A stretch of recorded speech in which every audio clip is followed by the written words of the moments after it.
कक्षा 7वीं, विषय इतिहास, पाठ 1, इतिहास के साधन। कई बार इतिहास की कहानियाँ पढ़ते हुए हमें उस काल में जाने की बड़ी तीव्र इच्छा होती है।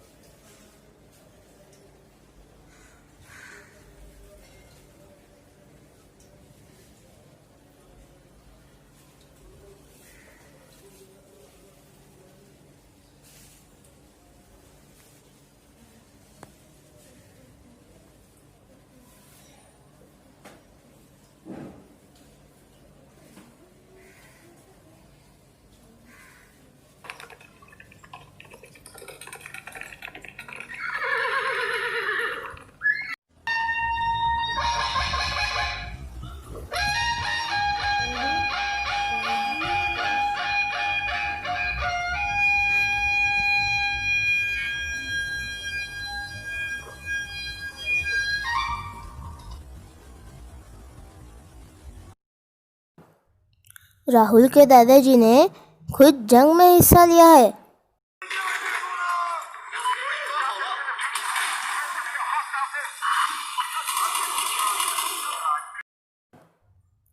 गरीब मजदूरों की भी कहानियाँ प्रेरणादायी हो सकती है। घटी हुई सब घटनाएं इतिहास का हिस्सा होती है, पर इनमें से कुछ ही का संज्ञान लिया जाता है। लेकिन इतिहास के पाठ्यक्रम में हमें जो कथाएं पढ़ने मिलती है वो बहुत महत्वपूर्ण और रोमांचकारी है। कभी आपने ध्यान दिया है कि हिस्ट्री शब्द में स्टोरी शब्द भी छुपा है? भूतकाल में घटित घटनाओं के कालक्रम के अनुसार प्रामाणिक और वैज्ञानिक पद्धति के आधार पर दी गई जानकारी को इतिहास कहते हैं। भारत का मध्ययुगीन काल 9वीं सदी से लेकर 18वीं सदी के अंत तक माना जाता है। इतिहास के साधनों का वर्गीकरण भौतिक, लिखित और मौखिक इस प्रकार से किया जाता है। अब हम देखेंगे इतिहास के भौतिक साधन। इन्हें आप ध्यान से याद रखें ताकि आगे जाकर जो चित्र आपको दिखाई देगा उसमें आप इसे सहजता से पहचान सकें। इतिहास के भौतिक साधन हैं किले, भवन, स्मारक, शिलालेख, सिक्के, ताम्रपट और गुफाएं। चले ढूंढते हैं भौतिक साधनों को इस चित्र में। किले, भवन, स्मारक,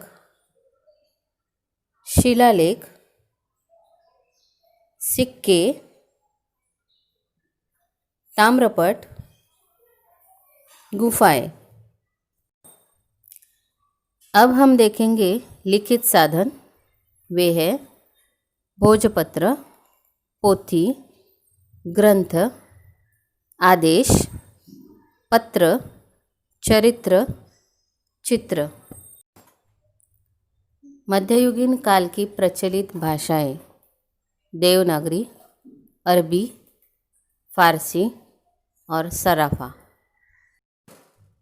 इतिहास के मौखिक साधनों ने भारतीय संस्कृति को समृद्ध किया है। वे हैं श्लोक, अभंग, पोवाड़ा, गाथा, मिथकीय गाथा, कहानी, लोकगीत, कहावतें। ये वीडियो देखने के लिए धन्यवाद। अगर आपको ये वीडियो पसंद आता है तो लाइक, शेयर और सब्सक्राइब करें।